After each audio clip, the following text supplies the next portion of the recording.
Hello everyone, स्वागत है आपका पाहुजा लॉ एकेडमी में। अगर आप जुडिशरी की तैयारी कर रहे हो और आपको ये नहीं पता लग पा रहा है कि आप डेली किस तरीके से पढ़ें या क्या अपना रूटीन रखें, तो एक बेसिक या जर्नल रूटीन मैं आज आपके सामने डिस्कस करने वाली हूँ। आप चाहें तो अपनी सहूलियत के हिसाब से इस रूटीन को फॉलो कर सकते हैं। ठीक है, देखिए सबसे पहले तो आपको ये देखना है कि आपके टारगेटिंग स्टेट क्या है और उस स्टेट का सिलेबस क्या है, क्योंकि जैसे लॉ है सभी में आता है, लेकिन कुछ स्टेट ऐसे हैं जहां पर जीएस भी आती है और हिंदी और इंग्लिश भी आती है। तो उसी की तरीके से आपको अपनी तैयारी शुरू करनी है। तो आप क्या कर सकते हैं, सबसे पहले अपने टाइम को डिवाइड कर लीजिए। जैसे कि मुझे लॉ पढ़ना है, ठीक है, लॉ में आप सबसे ज़्यादा समय दीजिएगा।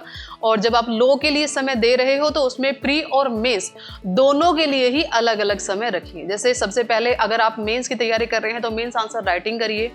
फिर क्योंकि मेंस प्री कहीं अलग से तो आता नहीं है, तो जो आपने मेंस के लिए तैयार किया है, प्रिपेयर किया है कोई टॉपिक, उसी के ही आप साथ के साथ एमसीक्यू सॉल्व कीजिए। या कोई ऐसा टॉपिक है जो मेंस के लिए बहुत ज़्यादा इंपॉर्टेंट नहीं है, उसके एमसीक्यू सॉल्व कीजिए। तो सबसे पहले आप मेजर जो पोर्शन रखोगे अपना, वो लॉ के लिए रखना। उसके बाद अगर आपके स्टेट में जीएस आता है, जैसे यूपी और बिहार में जीएस का एक अलग ही पेपर होता है, प्री का भी अलग पेपर होता है 100-150 नंबर का, और मेंस का भी अलग से होता है। जैसे यूपी में 200 नंबर का जीएस आता है मेंस में, तो फिर आप उसी तरीके से जीएस को समय दीजिएगा।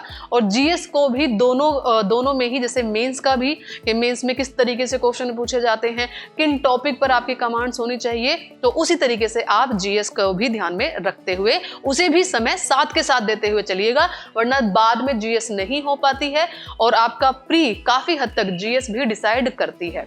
ठीक है, और मेंस में अगर 200 नंबर में आपको जीएस कुछ भी नहीं आ रही है तो वहीं आपकी जो हो सकता है लॉ में आप बहुत अच्छा स्कोर कर जाए और जीएस आपको ले डूबे। ठीक है, उसी के बाद आपका हिंदी और इंग्लिश जितना भी पोर्शन है, जिस तरीके से भी आया है उस तरीके से आप तैयार कर सकते हैं। जैसे यूपी में मेंस में आती है तो मेंस के हिसाब से तैयार कीजिए। एस्से को समय दीजिए, ठीक है, डेली मत दीजिए। एस्से को आप वीकली टाइम दे सकते हो, जैसे सैटरडे में मुझे सिर्फ एस्से करना है। तो इस तरीके से आप अपने टाइम को डिवाइड करके तैयारी और डेली रूटीन कर सकते हो। बाकी अगर आपका कोई डाउट है, तो कोई प्रश्न है, तो आप हमसे कमेंट बॉक्स में पूछ सकते हैं। मिलते हैं आपसे नेक्स्ट वीडियो में। Thank you everyone.